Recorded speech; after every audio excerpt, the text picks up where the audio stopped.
Eu quero convidá-los então a abrir esse livro no capítulo 18, do verso 1 a 3. Isso aqui, esses 3 versículos, eles estão situados cerca de 7 ou 8 anos depois que a conquista da terra havia começado e sido completada, e ainda havia trabalho a ser feito. Josué então reúne a congregação de Israel, o povo de Israel, em Siló, que sempre tinha sido um santuário do povo de Deus, e ali começa a discursar a eles. Vamos ler então do verso 1 até o verso 3. Reuniu-se toda a congregação dos filhos de Israel em Siló, e ali armaram a tenda da congregação, e a terra estava sujeita diante deles. Dentre os filhos de Israel ficaram 7 tribos que ainda não tinham repartido a sua herança. E disse Josué aos filhos de Israel: até quando sereis remissos em passardes para possuir a terra que o Senhor, Deus de vossos pais, vos deu? Até quando sereis remissos? Remisso significa negligente, preguiçoso, descuidado. Até quando sereis remissos em passardes para possuir a terra que o Senhor, Deus de vossos pais, vos deu? Note que no verso 1 está dito que a terra estava sujeita diante deles, ou seja, os israelitas haviam dominado os demais povos e eles eram a força dominante naquela região. Eles haviam tomado as principais cidades, controlavam agora as comunicações, as estradas, o comércio. A força militar predominante era do povo de Israel, mas ainda havia partes da terra com resistência e que precisavam ser dominadas, e esse seria agora o trabalho das tribos em particular, porque esse primeiro esforço de conquista da terra, que sucedeu, foi bem sucedido, foi feito pelas 12 tribos unidas. Mas agora a terra foi dividida e cada tribo tinha que ocupar plenamente o seu território onde havia ainda alguma resistência. E Josué está se queixando porque o povo está custando a fazer isso. O povo deveria continuar a guerra e tomar aqueles focos, aqueles bolsões de resistência ainda ocupados pelos cananeus, amorreus, perezeus. Na verdade são 7 povos distintos que habitavam aquela região, e alguns deles precisavam ainda ser subjugados. O livro de Josué, como vocês têm acompanhado, ele relata como Deus então deu a terra de Canaã aos descendentes de Abraão. Sob a liderança de Josué, os israelitas entraram na terra atravessando o Jordão. É isso que nós lemos nos capítulos 1, 2, 3, 4 e 5 do livro de Josué, como eles atravessam o Jordão e se instalam ali na fronteira da terra. E aí eles começam a conquistar os povos e cidades de Canaã, iniciando com uma campanha central. Eles entram no meio da terra e conquistam 2 importantes cidades, a cidade de Jericó e a cidade de Ai. Nós lemos o relato dessa conquista nos capítulos 6, 7, 8 e 9. Depois, a força dos exércitos de Israel se dirige para o sul e vence uma confederação de reis que estavam instalados naquela região, e os israelitas tomaram suas cidades. Isso está no capítulo 10. E dali eles se dirigem para o norte e enfrentam uma poderosa confederação de reis cananeus, mais forte do que aquela que eles tomaram no sul, e Deus lhes dá a vitória também. Está aí a relação, está o registro aí no capítulo 11, e a lista completa dos reis que foram derrotados está aí no capítulo 12. Em tudo isso, a mão de Deus havia sido com a nação de Israel. A nação de Israel era menor numericamente, menos preparada militarmente, sem equipamento de guerra. Eles haviam passado 40 anos no deserto. Uma nova geração de soldados havia surgido, que nunca tinha entrado numa batalha para valer, porque estavam no deserto boa parte desse tempo. Mas a mão de Deus foi com o seu povo e lhes deu a vitória. Deus realizou sinais e prodígios contra os inimigos. Deus guiou pessoalmente Josué e lhe deu a estratégia da conquista. Deus pelejou pelo seu povo. Enfim, Deus estava cumprindo as promessas que ele havia feito a Abraão, Isaque e Jacó, de que aos seus filhos ele daria aquela terra. Agora havia chegado o momento do cumprimento. São 8 anos de guerras. Tudo isso que eu relatei para vocês, os estudiosos calculam que levou cerca de 8 anos até que Israel dominou aquela região. E durante estes anos, eles destruíram o poder militar dos cananeus. Veja, por exemplo, capítulo 10, verso 40 a 43. 10, de 40 a 43. Feriu Josué toda aquela região, a região montanhosa, o Neguebe, as campinas, as descidas das águas e todos os seus reis. Destruiu tudo que tinha fôlego, sem deixar nenhum sequer, como ordenara o Senhor Deus de Israel. Feriu-os Josué desde Cades Barneia até Gaza, como também toda a terra de Gósen até Gibeão. E de uma vez tomou Josué todos estes reis e as suas terras, porquanto o Senhor Deus de Israel pelejava por Israel. Então Josué e todo o povo com ele voltou ao arraial em Gilgal. Veja também em seguida o capítulo 11, verso 23. Assim tomou Josué toda esta terra, segundo tudo que o Senhor tinha dito a Moisés, e Josué a deu em herança aos filhos de Israel, conforme as suas divisões e tribos, e a terra repousou da guerra. O livro de Josué considera como cumpridas todas as promessas que Deus havia feito à nação com respeito à terra. Veja aí comigo, capítulo 21 de Josué, 43 e 45. Josué 21, 43 e 45. Desta maneira deu o Senhor a Israel toda a terra que jurara dar a seus pais, e a possuíram e habitaram nela. E o verso 45. Nenhuma promessa falhou de todas as boas palavras que o Senhor falara à casa de Israel, tudo se cumpriu. E ainda o capítulo 23, verso 1. Passou-se muito tempo depois que o Senhor dera repouso a Israel de todos os seus inimigos em redor, e Josué já era velho e entrado em dias. E o verso 14. Josué diz ao povo: hoje sigo pelo caminho de todos os da terra. Ele está dizendo: eu vou morrer. E vós bem sabeis de todo o vosso coração e de toda a vossa alma, que nem uma só promessa caiu de todas as boas palavras que falou de vós o Senhor vosso Deus. Todas vos sobrevieram e nenhuma delas falhou. E aí no capítulo 14 até o capítulo 21, nós temos a repartição da terra. A tribo tal vai ficar com essa região do rio tal até o rio tal, que pega os vales tais. A tribo tal vai ficar com essa região aqui. Então foi feita a divisão da terra, capítulo 14 a 21. Por que eu estou enfatizando isso? Porque alguns irmãos, quando fala da nação de Israel e do futuro da vinda de Cristo e do reino de Cristo, eles dizem que Deus ainda não cumpriu as promessas que ele havia feito de dar a terra para a nação de Israel, e que a nação de Israel voltará um dia a dominar e conquistar todas aquelas terras da Palestina. Mas não é essa a visão que o livro de Josué nos dá. O livro de Josué diz que Deus já cumpriu essa promessa à nação de Israel. Deus não tem mais nada devendo para a nação de Israel.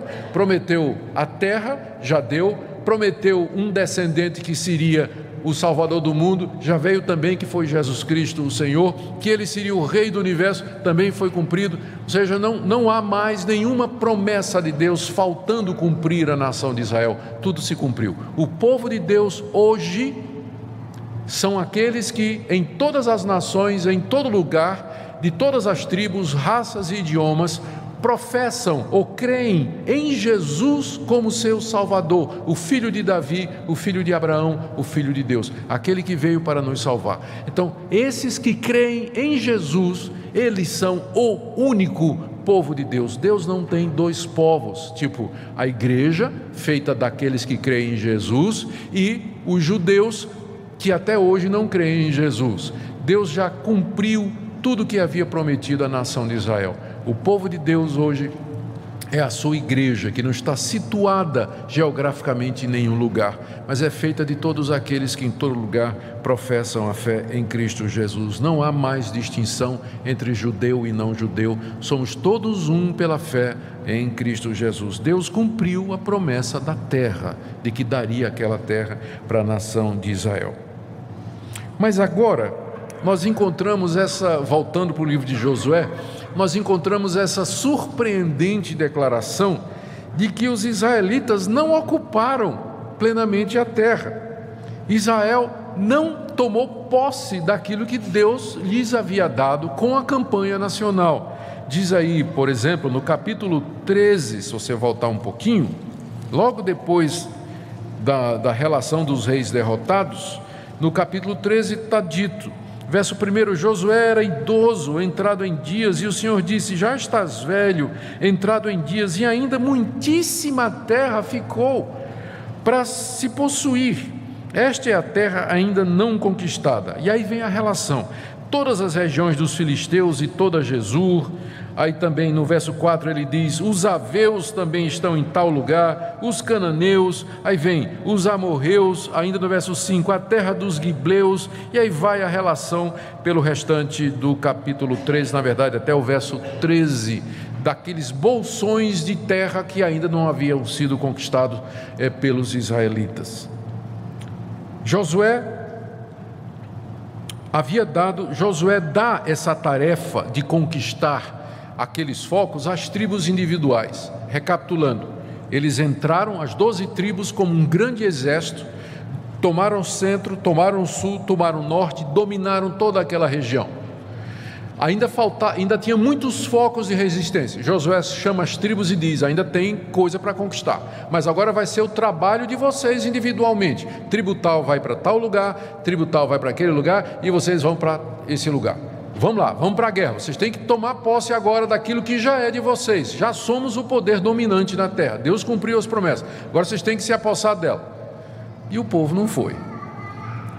Chega no capítulo 18 e Josué está reclamando. Vocês estão remissos, vocês estão negligentes, vocês têm que completar a obra, vocês têm que quebrar o poder desses povos, tomar esses povos e extingui-los da face da terra, para que vocês possam possuir a terra completamente. Eles não fizeram o que foi mandado. Aí, no capítulo 15, verso 63, Judá não desapossou os povos da sua herança. Vamos dar uma olhadinha, olha.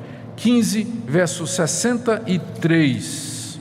Não puderam, porém, os filhos de Judá expulsar os jebuseus que habitavam em Jerusalém.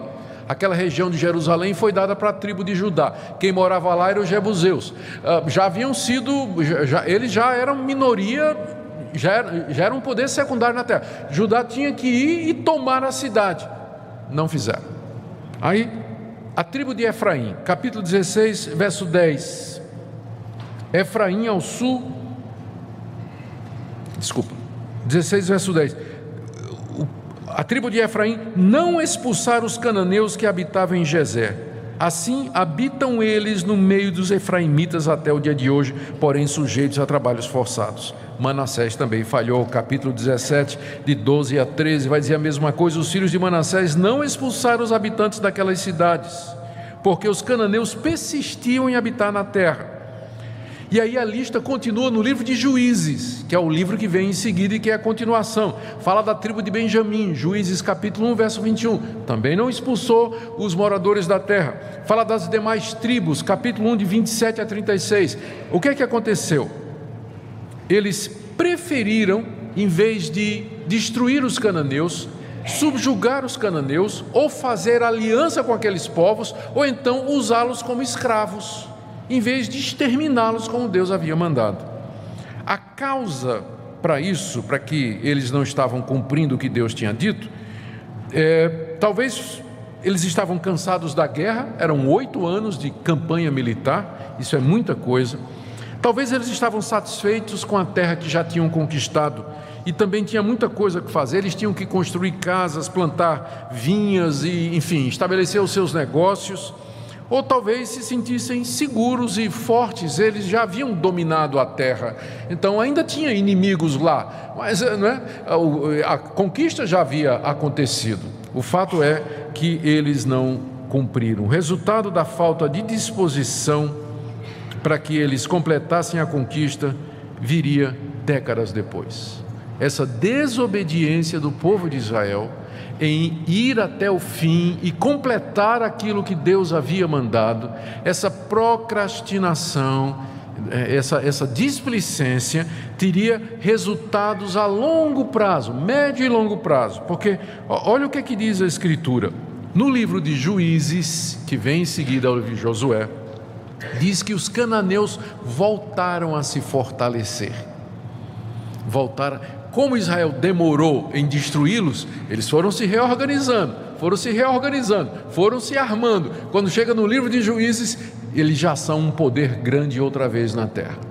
E aí começa a confusão. O livro de Juízes é exatamente o relato de como muitos desses povos que haviam sido conquistados e derrotados por Josué, eles crescem e tomam de volta a terra e escravizam Israel. Por quê? Porque eles deveriam ter completado a obra, eles deveriam ter ido em frente e feito o que Deus havia dito. Mas o que é que Israel fez? Fez aliança com esses povos, como eu disse, tomou-os como escravos e servos, e tomaram as suas mulheres como esposas, começaram a casar com as mulheres destes povos. E o que é que aconteceu? Não demorou muito. No livro de Juízes está dito que Israel começou a abandonar a Deus, começou a adorar os deuses das mulheres com quem eles se casaram, os deuses dos amonitas, dos cananeus, dos filisteus, dos ferezeus, de todos aqueles povos. Depois que Josué morreu, acho que é melhor ler o texto, né? Depois que Josué morreu, acabou-se a religião verdadeira, a adoração a Deus no povo de Israel. Veja o capítulo 2, a partir do verso 6. Havendo Josué despedido o povo, foram-se os filhos de Israel, cada um a sua herança, para possuírem a terra. Serviu o povo ao Senhor todos os dias de Josué e todos os dias dos anciãos que ainda sobreviveram por muito tempo depois de Josué e que viram todas as grandes obras feitas pelo Senhor a Israel. Faleceu Josué, filho de Num, servo do Senhor, com a idade de 110 anos, e foi sepultado, está aí no verso 9, o local do seu sepultamento. E verso 10, também morreu aquela geração, e levantou-se outra geração que não conhecia o Senhor. Verso 11, então fizeram os filhos de Israel que era mal perante o Senhor, pois serviram os Baalins, eram deuses dos cananeus. Deixaram o Senhor, Deus de seus pais, que os tirara da terra do Egito, e foram-se após outros deuses, dentre os deuses das gentes dos povos que havia ao redor deles, e os adoraram e provocaram o Senhor a ira, porque deixaram o Senhor e serviram a Baal e Astarote, que é o nome de uma deusa dos fenícios. Aí que está. Os pecados, né? Eles trazem consequência mais adiante.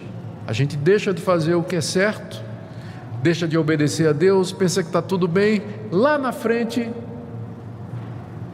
o teu pecado te encontrará.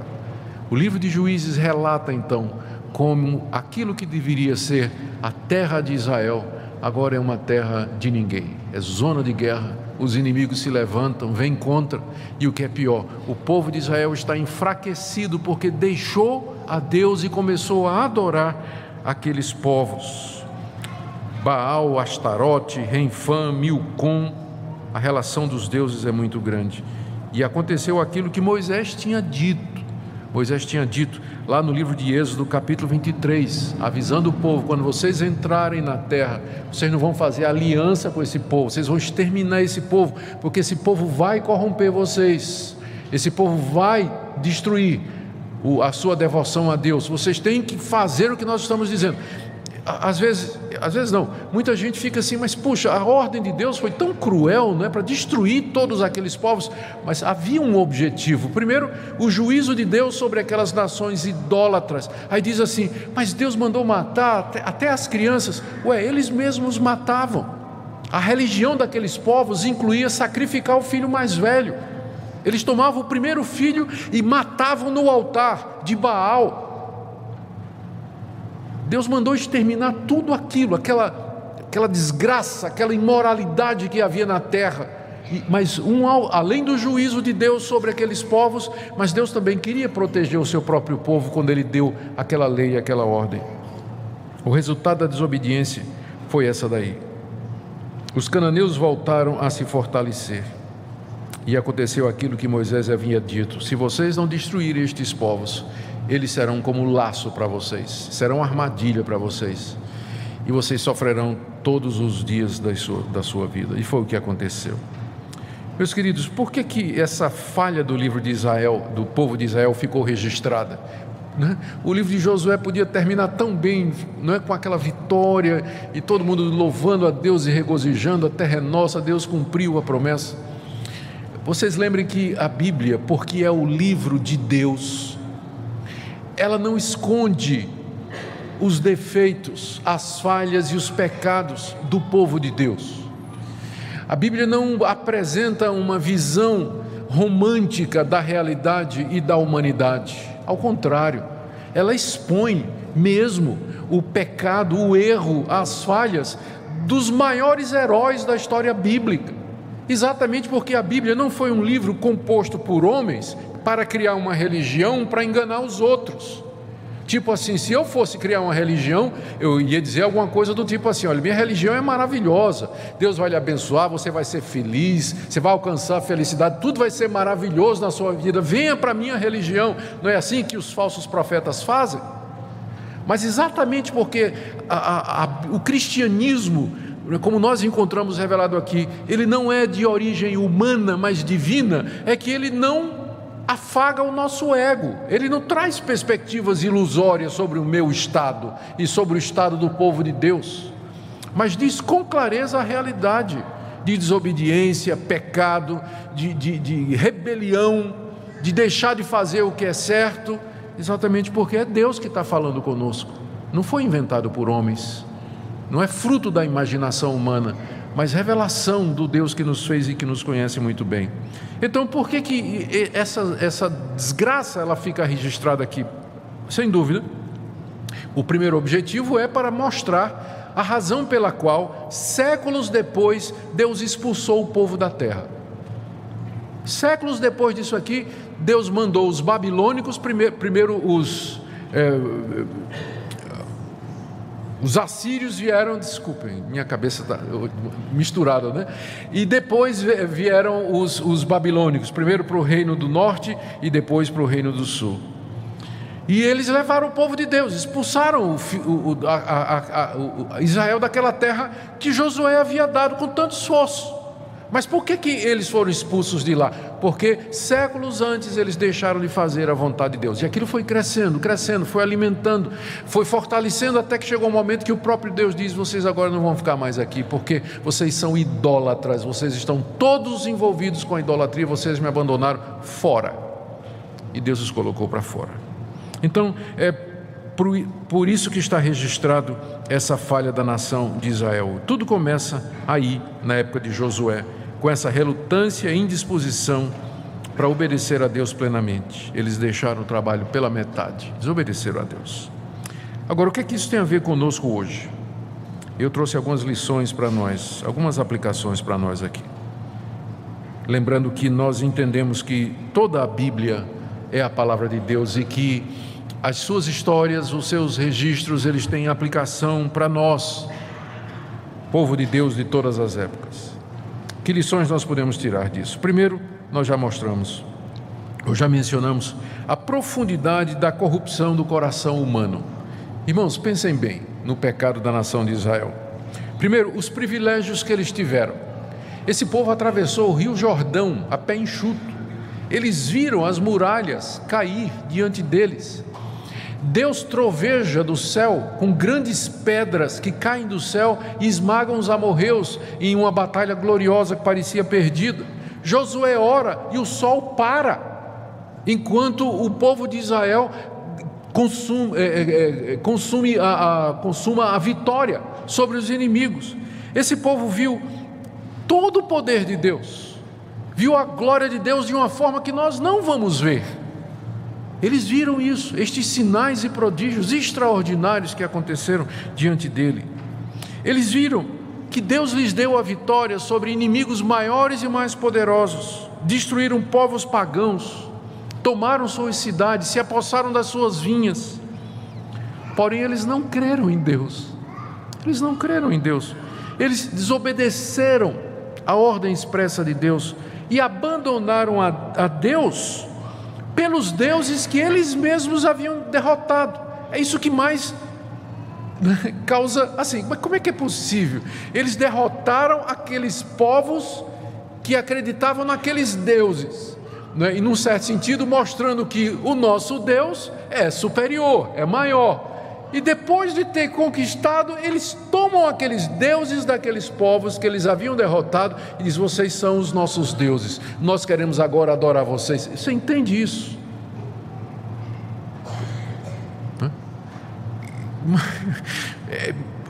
Como é que isso acontece conosco? Nós temos mais privilégios do que esse povo, porque nós vivemos 2000 anos depois do cumprimento da maior promessa, que foi a vinda do Senhor Jesus, que eles aguardavam. Nós temos tido privilégios, clareza no Evangelho. Nós estamos vivendo os últimos dias, aquele ponto privilegiado na história que aguarda a vinda do Senhor Jesus. O Espírito Santo foi derramado, nós temos a Bíblia completa, o Espírito de Deus atuando em nós.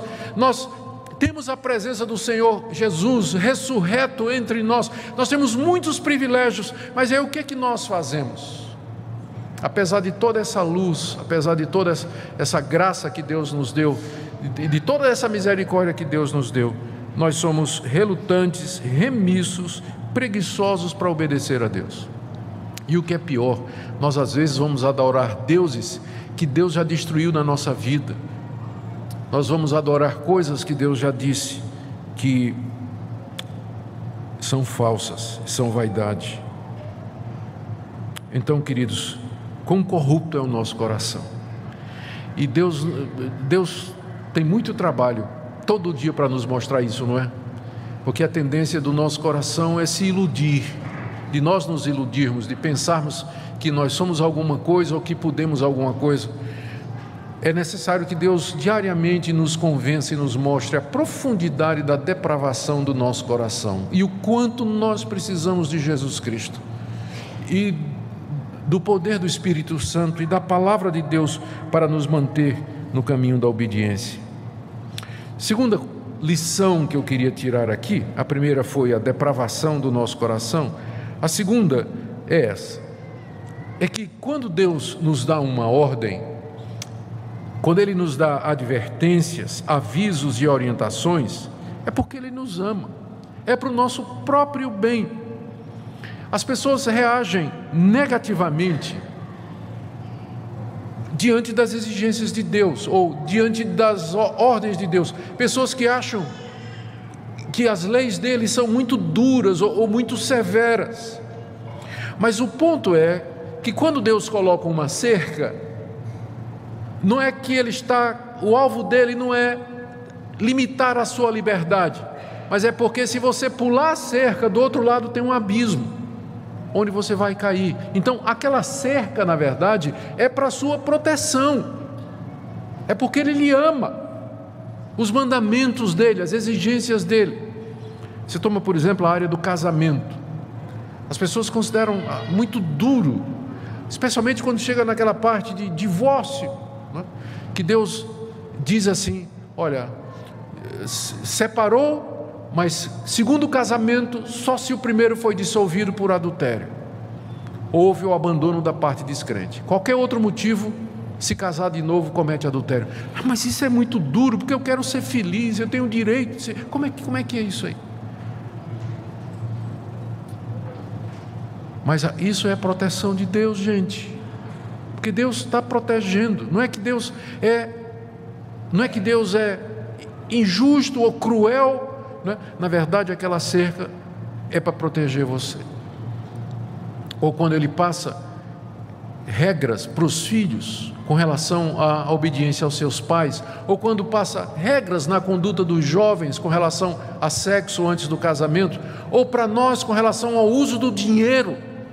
Não é porque Deus está querendo limitar você ou coibir você, mas Ele conhece a natureza do nosso coração e por isso Ele coloca estas regras para nos proteger e nos abençoar. Regras que protegem a vida, a sociedade humana, as relações e que no longo prazo a obediência a elas trará o resultado positivo. Foi em amor que Deus deu leis e ordens para nos proteger e preservar de consequências terríveis. Foi por isso que Ele mandou exterminar aqueles povos. Cheguei no meu ponto agora, né? As pessoas dizem, mas puxa, Deus mandou exterminar aqueles povos. De fato, parece uma coisa muito dura. Mas o alvo era exatamente proteger o seu povo. Por isso que Ele proibiu fazer alianças. Da mesma forma, Deus no Evangelho nos dá leis, orientações e instruções. Ele nos conhece e nos ama. Por exemplo, quando Ele diz assim, honra teu pai e tua mãe. Honra seu pai e sua mãe. Isso é para o nosso bem. Isso é para proteger a família. Isso é para nos ensinar o respeito pelas autoridades. Não furtarás. É para o nosso bem. Não matarás, é para o nosso bem. Não adulterarás, é para o seu bem, é para o nosso bem. Não cobiçarás coisa nenhuma do teu próximo, é para o nosso bem, é para proteger você. Então, essa é uma lição que nós tiramos aqui. Deus tinha dado ordem, não façam aliança com estes povos, vocês têm que exterminar estes povos. Podia parecer uma coisa, os israelitas podiam dizer assim, mas olha, tem tanta mulher bonita aí, né? Olha essa cananita, olha essa filisteia, que coisa linda. Olha aqui para os israelitas não são essas coisas todas, mas olha ali as filisteias, que maravilha. Tem que destruir tudo isso, essa belezura toda. Parece injusto, que desperdício, não é? Mas tinha um motivo para isso. Tinha uma razão muito boa para isso. Tinha uma razão muito boa para isso. Queridos, as orientações que Deus nos dá, as suas advertências, avisos e orientações são para o nosso bem. Pode não parecer a princípio, mas são para o nosso bem. Terceira lição que eu quero tirar aqui. As alianças que Deus proíbe, elas sempre acabam trazendo prejuízo moral e espiritual ao Filho de Deus. Fazer alianças, fazer acordos, fazer sociedades, aliar-se com os povos pagãos foi a derrota de Israel. Em vez de fugir daqueles povos ou destruí-los, Israel acabou fazendo aliança com aqueles povos, casou com aqueles povos, e o resultado é que acabou aprendendo, gostando e praticando a religião e a cultura deles. Não estou dizendo que nós não devemos ter nenhuma sociedade ou qualquer relação ou associação com incrédulos. Na verdade, não é isso que a Bíblia proíbe. Na primeira carta aos Coríntios, capítulo 5, o apóstolo Paulo diz, quero ler aqui para vocês para ficar muito claro o que é que eu não estou dizendo. Paulo diz assim, já em carta, 1 Coríntios 5, a partir do verso 9, já em carta vos escrevi que não vos associasseis com os impuros. Mas eu me refiro a isso não propriamente aos impuros desse mundo, ou aos avarentos, roubadores ou idólatras, porque nesse caso terias de sair do mundo. Mas agora vos escrevo que não vos associeis com alguém que, dizendo-se irmão, for impuro ou avarento, ou idólatra, ou maldizente, ou beberrão, ou roubador, com esse tal nem ainda comais.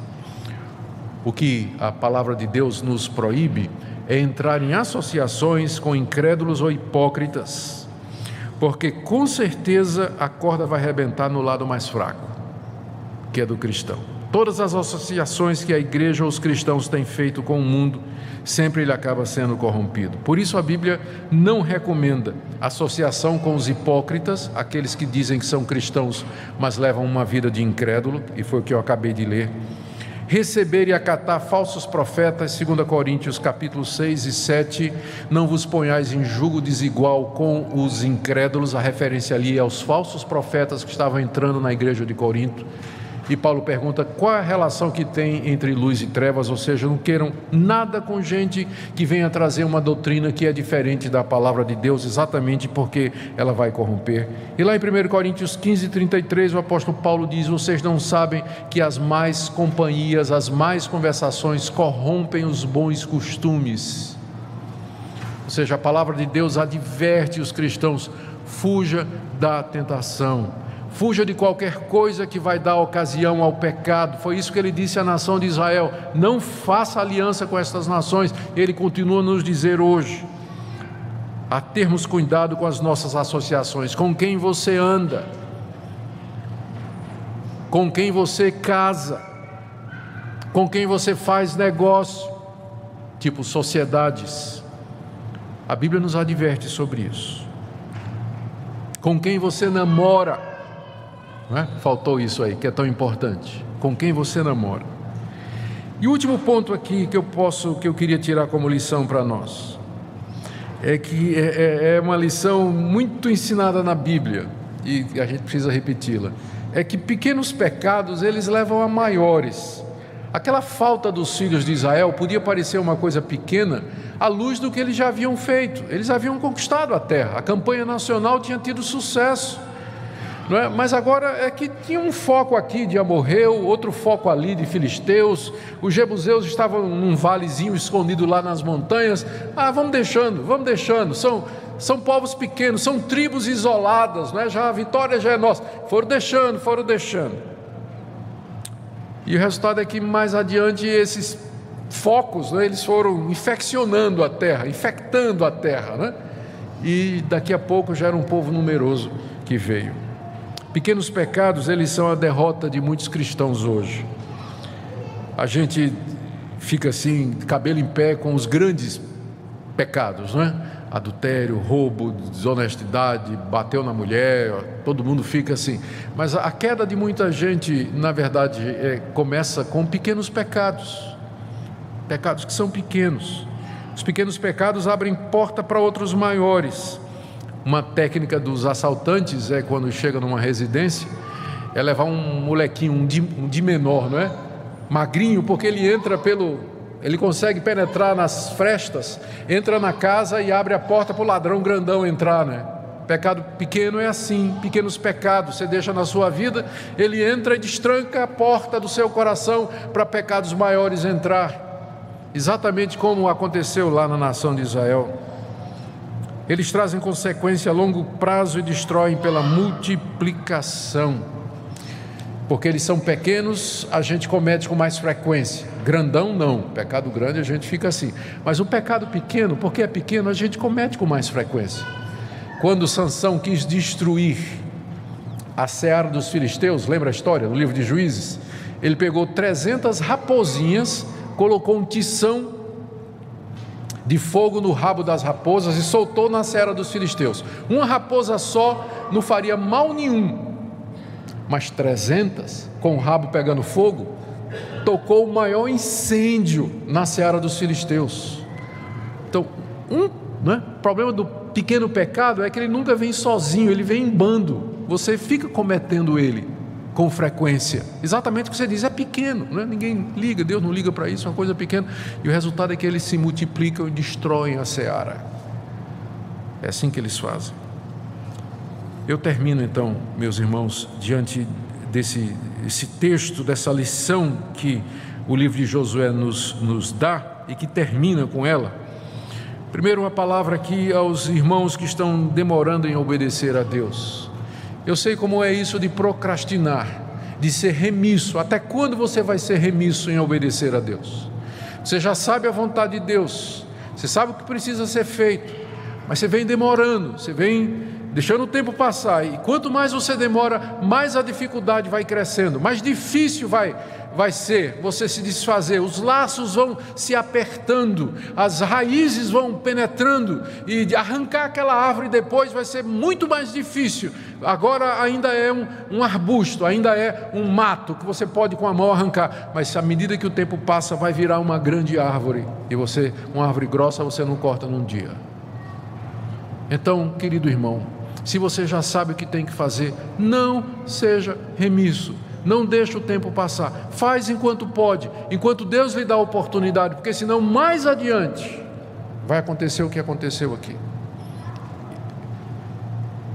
o resultado vai chegar. Segunda coisa, aqui essa palavra é para aqueles entre nós que em vez de fugir da tentação, estão correndo para a tentação. Isso acontece mesmo, né? Em vez de fugir da tentação, a pessoa corre para a tentação, do tipo assim, quem faz isso não conhece muito o próprio coração, não é? Porque acha que pode resistir a certas coisas. Tem certos ambientes que não dá para você ir, não é? Tem certo também que não dá simplesmente para você ir. Tem certas conversas, certas coisas que não dá para você ver.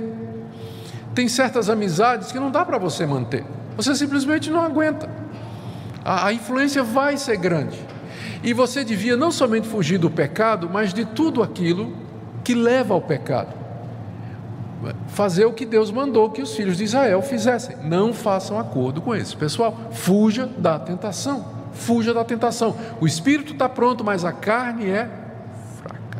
A carne é fraca, mais fraca do que você imagina. Muita gente que faz bobagem, não planejou, e não era, às vezes acontece isso, não planejou, não tinha vontade de fazer, mas se descuidou e de repente entrou num ambiente ou conheceu alguém e rapidinho a coisa rolou e aconteceu e o pecado está aí. Não tinha planejado, não tinha intenção, as coisas, mas bobeou, foi tolo, faltou prudência. Então, em vez de correr para a tentação, fuja dela, antes que ela lhe alcance. E para todos nós, meus irmãos, vamos obedecer ao nosso Deus com zelo e não façamos a sua vontade pela metade. E recorramos ao nosso Senhor e Salvador Jesus, que Ele é o nosso intercessor, é aquele que está nos céus à direita do Pai, que intercede por nós. Nele nós temos perdão para recomeçar, levantar e recomeçar. Deus tirou o povo da terra alguns séculos depois. No cativeiro o povo se arrependeu, o povo clamou a Deus e Deus trouxe de volta para aquela terra. Da mesma forma, o nosso Deus pode nos perdoar e nos levantar e nos ensinar a fazer a sua vontade.